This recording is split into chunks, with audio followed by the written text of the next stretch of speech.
Hey everyone, welcome back to my channel and happy new year. I know I'm late. Let me start off by thanking everyone who checked on me when I was sick with the virus.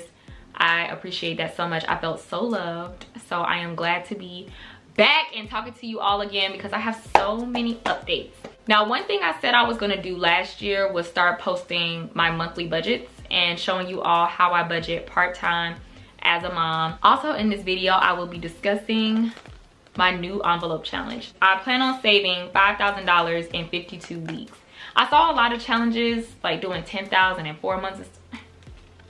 I don't make that kind of money, guys. Before we get into everything, let me know what your goals are for this year. Do you have any financial goals, traveling goals, whatever? Let me know in the comments and let's get into the video. All right, so let's get into the numbers. The goal for 2021, if you follow me, was to save $20,000. I did not reach that goal. I only made it to $17,000, but that's okay. I'm still proud of myself. I think I did pretty good for me cutting my salary in almost half.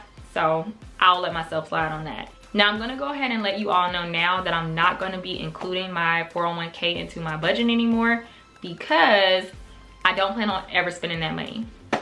So I don't want to put that in there. I just want to talk about my own personal savings, okay? With the $17,000, I did take out $2,000 because I am going to be paying my bills for the year, and I'm going to let you know how I do that. Before I even started working part-time, I'm big on paying up my bills for the year, whether that be for discounts or also because I just don't like a whole bunch of stuff coming out of my account every month. I don't. Let's first go over how much I make. So currently I make $1,500.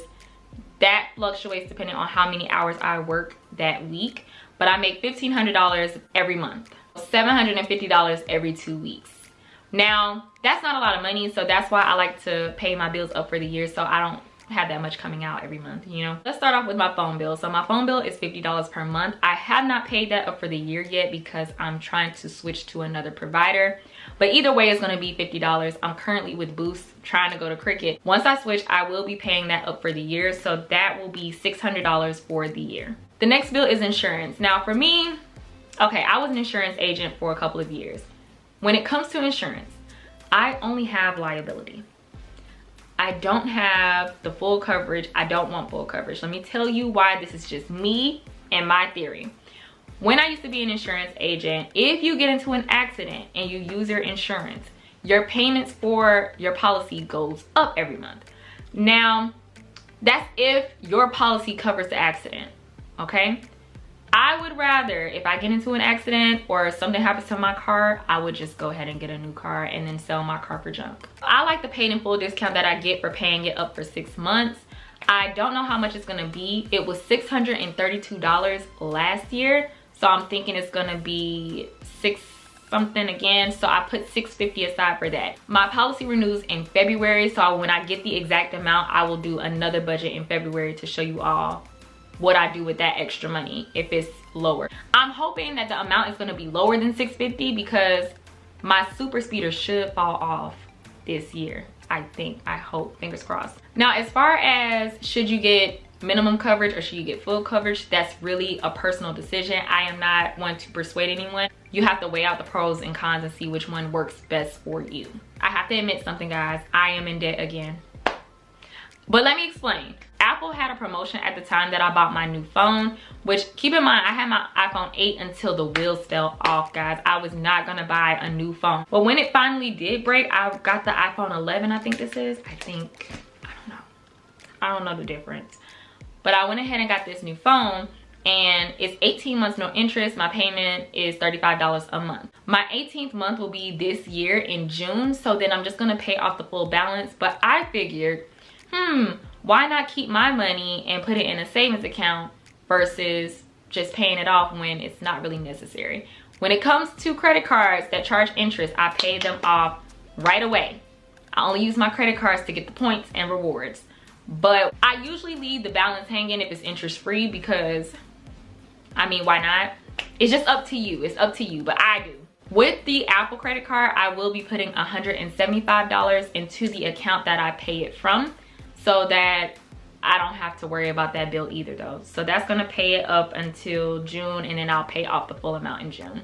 All right, so next is my spending budget, which is $100 every 2 weeks because that's how often I get paid. With my spending money, I plan on just doing a little bit more than the $100 every 2 weeks. Now, I told you all that I did the $100 every 2 weeks when I was trying to become debt free. But now that I'm debt free and I have a pretty good savings, I think I'm gonna raise that amount to 175-ish. And I'll go ahead and take that out of my checks for now until I quit in June, which I'll be giving y'all my sabbatical update later. When I quit my job, I'm gonna only use the YouTube money for that. I don't wanna use it for anything else because you do have to pay tax, and I just would rather not touch that money until I pay the taxes on it, and then I'll use it for something. But throughout the year, I try not to touch that money. I'm not gonna talk about my budget for daycare just yet because that could change. I took my child out of daycare because of the virus, so my mom is watching him and I just pay her.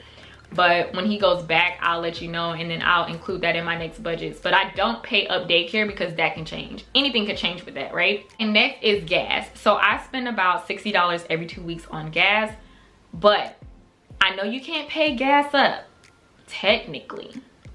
But what I'm doing is I opened an account with Capital One 360, a checking account, and I got a debit card for it. I'm gonna go ahead and put $375 on that card to cover my gas expenses for the quarter, so until March.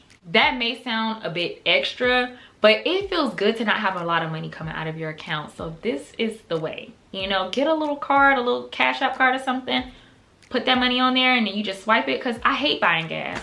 It just makes me so mad because you have to have gas. What you gonna do if you don't get it?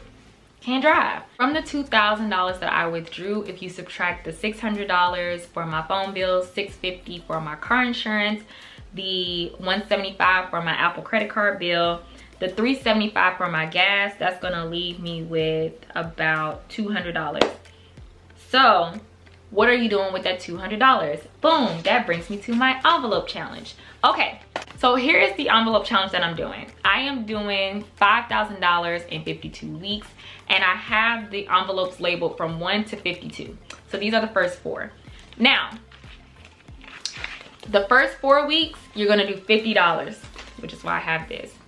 After that, it's $100 a week. So easy to keep track of, super simple. Now, what is this money for, Kiki? Okay, this is my fun money for when I do my sabbatical. My plan is to have a guilt-free spending fund so that I won't be so, oh, I gotta watch how I spend. I'm spending all this money.